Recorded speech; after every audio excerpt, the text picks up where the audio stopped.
ओम श्री गणेशाय नमः। नमस्कार बंधुगण, आपण मानंकु समस्तंकु आपणक निजस्व चैनल ज्योतिष दर्पण को मु हार्दिक स्वागत करुछि। आसंतु जानिबा कोन कहूछि आज आपणक राशि आपणक दिन।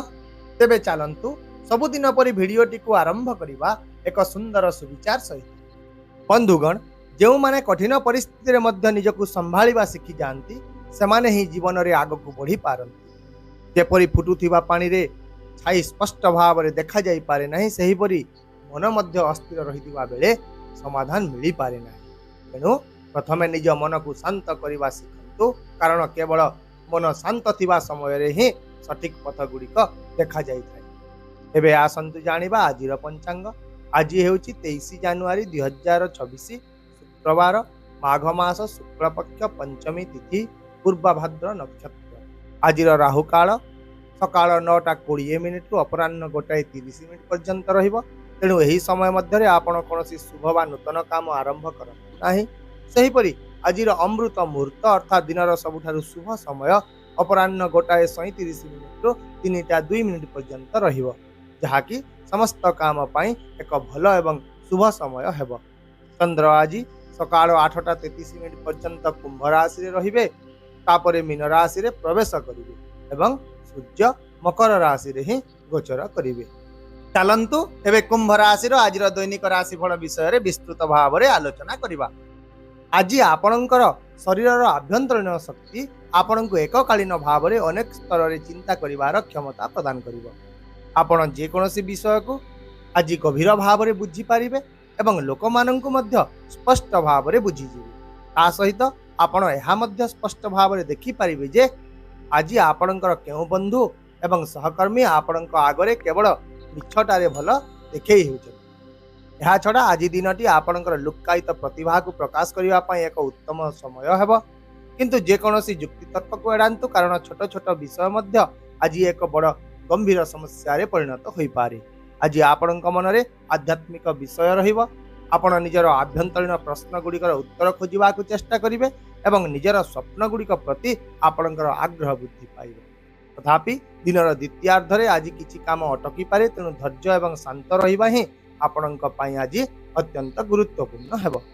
जेहेतु आज चंद्र एवं राहुंकर संयोग रहिछि, तेणु किछि मानसिक द्वंद्व मध्य सृष्टि होई पारे। किंतु जदि आपण संयम अवलंबन करंती तेबे आपण परिस्थिति को निज सपक्ष रे बदलाई पारिबे। एबे आसंतु चाकरी, क्यारियर, व्यवसाय एवं शिक्षा विषय आलोचना करिबा। तेबे आज आपणको कार्यस्थल रे विपरीत लिंगर सहकर्मी ठारू समर्थन मिलिबो। जानवाहन पाइबार मध्य आज सूचना रहिछि। आपण निजर व्यवसाय योजना रे किछि परिवर्तन करि पारंती, जहा भविष्यत रे आपणक पई बहुत लाभदायक प्रमाणित हेबो। पुराना निवेश रु मध्य आज भल लाभ हेबार संभावना रहिछि। आपणकर जीवन साथी आज तांकर कार्यस्थल रे पदोन्नति किंबा सफलता पाइबे एवं से विशेष भाव रे खुशी हेबा सह आपण मध्य खुशी हेबे। तथापि आज सफलता एवं संतोष उभय हासिल करिबा पई आपणको निजर सर्वोत्तम प्रयास करिबा को पड़िबो। सेहीपरि राजनैतिक एवं सामाजिक क्षेत्र रे जड़ित लोक माने आज अधिक सक्रिय एवं प्रभावशाली रहिबे। विशेष भाव रे दिनटी सकारात्मक शक्ति रे परिपूर्ण रहिबो एवं अधिकांश कार्य समय सीमा भितरे ही समाप्त होई जिवो। एबे आसंतु आपणकर आर्थिक स्थिति विषय रे आलोचना करिबा। तेबे आज सामग्रिक भाव रे दिनटी भल रहिबो, किंतु आर्थिक कारोबार करिबा समय रे आपण निहाती भाव रे सतर्क रहंतु। एहा छडा आर्थिक विस्तार पई कोनोसी एक योजना आज आपणकर मन को आसीबो एवं आपण नूतन क्षेत्र किंबा नूतन व्यवसाय स्थान विषय रे मध्य विचार करि पारंती। किंतु आज कोनोसी रिस्क नेबा पूर्व प्रत्येक दिग को सतर्कतार सह विचार करंतु एवं तरबर भाव रे नुहे आज रणनैतिक भाव रे निष्पत्ति गुड़िक नियंतु, कारण आज सठिक दिग बाछिबा द्वारा आपणकर आर्थिक प्रगति त्वरान्वित हेबो। वर्तमान जानिबा आपणकर स्वास्थ्य विषय रे। तेबे आज परिवर्तित पाग जोगु आपण निज स्वास्थ्य प्रति विशेष भाव रे सतर्क रहंतु, नचेत आपण ठंडा, फ्लू किंबा काश अनुभव करि पारंती। तथापि जदि आज आपण कोनोसी संक्रमणर लक्षण देखुचंती तेबे तुरंत ही डाक्तरंकर परामर्श नियंतु। एहा छडा अत्यधिक चिंता आपणक पई थक्कापण सृष्टि करि पारे अथवा कांध किंबा हाथ रे कष्ट मध्य अनुभव होई पारे। तेणु मोबाइल हला, कंप्यूटर हला, ए सब स्क्रीन समय बारंबार विरति नियंतु ଏବଂ ପ୍ରଚୁର ପରିମାଣରେ ପାଣି ପିଅନ୍ତୁ। ତା ସହିତ ସନ୍ତୁଳିତ ଖାଦ୍ୟ ମଧ୍ୟ ଖାଆନ୍ତୁ ଏବଂ ସକାଳୁ ଯୋଗ ଧ୍ୟାନ ନିହାତି କରନ୍ତୁ। ବିଶେଷ ଭାବରେ ଆଜି ଆପଣ ନିଜ ଶରୀରର ସଂକେତ ଗୁଡ଼ିକ ବୁଝନ୍ତୁ ଏବଂ ସେହି ଅନୁସାରେ ହିଁ ପଦକ୍ଷେପ ନିଅନ୍ତୁ। ବର୍ତ୍ତମାନ ଆସନ୍ତୁ ଆପଣଙ୍କର ପାରିବାରିକ, ସାମାଜିକ, ପ୍ରେମ ଏବଂ ବୈବାହିକ ଜୀବନ ବିଷୟରେ ଆଲୋଚନା କରିବା।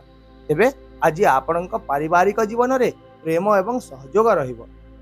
ପରିବାର ସହିତ ଏକ ଖୁସିର ସମୟ ବିତିବ ଏବଂ ଆପଣ ନିଜ ପାଇଁ କିଛି ବିଶ୍ରାମର ମୁହୂର୍ତ୍ତ ମଧ୍ୟ ପାଇବେ। ଯଦି ଆପଣ ନିଜ ପରିବାରର କୌଣସି ବିଷୟକୁ ନେଇ ଅନେକ ଦିନ ହେଲା ଦ୍ୱନ୍ଦ୍ୱ କିମ୍ବା ସମସ୍ୟାର ସମ୍ମୁଖୀନ ହେଉଥିଲେ, ତେବେ ଆଜି ଆପଣ ସେଥିରୁ ବାହାରିବାର ଏକ ରାସ୍ତା ପାଇବେ।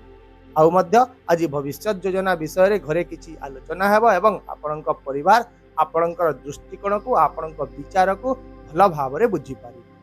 ତା ସହିତ ଘରେ ଏକ ଧାର୍ମିକ କାର୍ଯ୍ୟକ୍ରମ ମଧ୍ୟ ଆୟୋଜନ ହୋଇପାରେ କିମ୍ବା ସେ ବିଷୟରେ ଆଲୋଚନା ମଧ୍ୟ ହୋଇପାରେ, ଯାହାଫଳରେ ଆଜି ଘରେ ଏକ ସକାରାତ୍ମକ ପରିବେଶ ବଜାୟ ରହିବ। ତଥାପି ଆଜି ଆପଣ ନିଜ ପିଲାଙ୍କ ବିଷୟରେ ଟିକିଏ ଚିନ୍ତିତ ଅନୁଭବ କରିପାରନ୍ତି। ସେହିପରି ପ୍ରେମ ଦୃଷ୍ଟିକୋଣରୁ ଦିନଟି ଖୋଲାଖୋଲି ଏବଂ ସ୍ୱାଭାବିକ ଭାବରେ ପ୍ରେମକୁ ଆଲିଙ୍ଗନ କରିବାର ଏକ ଦିନ ହେବ। ବିଶ୍ୱସ୍ତତା ଏବଂ ବିଶ୍ୱାସ ଆଜି ଆପଣଙ୍କର ସମ୍ପର୍କର ମୂଳଦୁଆକୁ ମଜବୁତ କରିବ। ଅବିବାହିତ ଲୋକମାନେ ଆଜି ତାହା ସହିତ ଏକ ଘନିଷ୍ଠ ସମ୍ପର୍କ ବଢ଼ାଇ ପାରନ୍ତି ଏବଂ ଏହା ପାଇଁ ସେମାନେ ଉତ୍ସାହିତ ମଧ୍ୟ ଅନୁଭବ କରିବେ। ଏହାଛଡ଼ା ଯଦି ଆପଣ ବିବାହିତ ଅଟନ୍ତି, ତେବେ ଆଜି ଆପଣଙ୍କର ଦାମ୍ପତ୍ୟ ଜୀବନରେ ରୋମାଣ୍ଟିକ ଏବଂ ଭାବପ୍ରବଣ ଖୁସିର ସଂକେତ ରହିଛି। ତଥାପି ଆଜି ଆପଣ ବେଳେବେଳେ ଅନୁଭବ କରିପାରନ୍ତି ଯେ ଆପଣଙ୍କର ଜୀବନସାଥୀ ଆପଣଙ୍କୁ ଯଥେଷ୍ଟ ଧ୍ୟାନ ଦେଉନାହାନ୍ତି, କିନ୍ତୁ ଅଭିଯୋଗ କରିବା ପରିବର୍ତ୍ତେ ଆଜି ଆପଣ ନିଜ ସମ୍ପର୍କରେ ମଧୁରତା ଯୋଡ଼ିବା ପାଇଁ କିଛି ବିଶେଷ କାମ କରନ୍ତି। କାରଣ ଆଜି କିଛି ସୁନ୍ଦର ସ୍ମୃତି ଯୋଡ଼ିବା ଦ୍ୱାରା ଆପଣଙ୍କର ସମ୍ପର୍କ ଆହୁରି ଘନିଷ୍ଠ ହେବ। ଏବେ ଆସନ୍ତୁ ଆଜିର କିଛି ସତର୍କତା ବିଷୟରେ ଆଲୋଚନା କରିବା। ତେବେ ଆଜି ଆପଣ ବୟସ୍କମାନଙ୍କର ପରାମର୍ଶକୁ ଅଣଦେଖା କରନ୍ତୁ ନାହିଁ। ନିଜ ସ୍ୱାସ୍ଥ୍ୟକୁ ମଧ୍ୟ ଅଣଦେଖା କରନ୍ତୁ ନାହିଁ। ଯେକୌଣସି ଦୁଃସାହସିକ କାର୍ଯ୍ୟ ଏବଂ ବିପଦପୂର୍ଣ୍ଣ କାର୍ଯ୍ୟକଳାପରୁ ଦୂରେଇ ରୁହନ୍ତୁ। ଜୁଆ କିମ୍ବା ସଟ୍ଟା ଖେଳନ୍ତୁ ନାହିଁ, ନଚେତ୍ ଏସବୁ ଆଜି ଆପଣଙ୍କ ପାଇଁ କେବଳ ସମସ୍ୟା ହିଁ ଆଣିବ। ବିଶେଷ ଭାବରେ ଆଜି ଆପଣ ନିଜର ଆୟ ଅନୁସାରେ ହିଁ ଖର୍ଚ୍ଚ ଗୁଡ଼ିକ କରନ୍ତୁ, ଯାହାଫଳରେ ଆଜି ଆପଣ ଅନେକ ବଡ଼ ସମସ୍ୟା ଗୁଡ଼ିକରୁ ବର୍ତ୍ତି ଯାଇପାରନ୍ତି।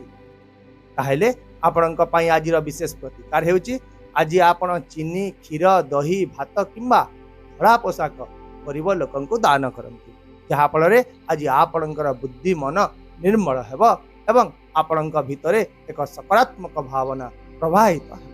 ଆଶା କରୁଛି ଭିଡ଼ିଓଟିକୁ ଆପଣ ସକାରାତ୍ମକ ଚିନ୍ତାଧାରା ସହିତ ଗ୍ରହଣ କରିବେ ଏବଂ ଆପଣଙ୍କର ଦିନକୁ ଆହୁରି ସୁନ୍ଦର କରିବେ। ଯଦି ଆପଣଙ୍କୁ ଆମର ଏହି ଭିଡ଼ିଓଟି ପସନ୍ଦ ଆସିଲା, ତେବେ ଦୟାକରି ଭିଡ଼ିଓଟିକୁ ହାଇପ୍ କରନ୍ତୁ, ସେୟାର କରନ୍ତୁ ଏବଂ ଆପଣଙ୍କର ମୂଲ୍ୟବାନ ମତାମତ କମେଣ୍ଟ ବକ୍ସରେ ନିଶ୍ଚିତ ଭାବରେ ଜଣାନ୍ତୁ। ତା ସହିତ ଆମ ଚ୍ୟାନେଲକୁ ସବସ୍କ୍ରାଇବ୍ କରିବାକୁ ମଧ୍ୟ ଭୁଲନ୍ତୁ ନାହିଁ, କାରଣ ପ୍ରତ୍ୟେକ ଦିନ ଆମେ ଆପଣଙ୍କ ପାଇଁ ଆଣିଥାଉ ସଠିକ୍, ସହଜ ଏବଂ ନିର୍ଭରଯୋଗ୍ୟ ରାଶିଫଳ। ତେବେ ଆସନ୍ତାକାଲି ପୁଣି ଦେଖା ହେବା ଆଉ ଏକ ନୂତନ ରାଶିଫଳ ଭିଡ଼ିଓ ସହିତ। ସେ ପର୍ଯ୍ୟନ୍ତ ବିଦାୟ ଦିଅନ୍ତୁ। ନମସ୍କାର। ଜୟ ଜଗନ୍ନାଥ।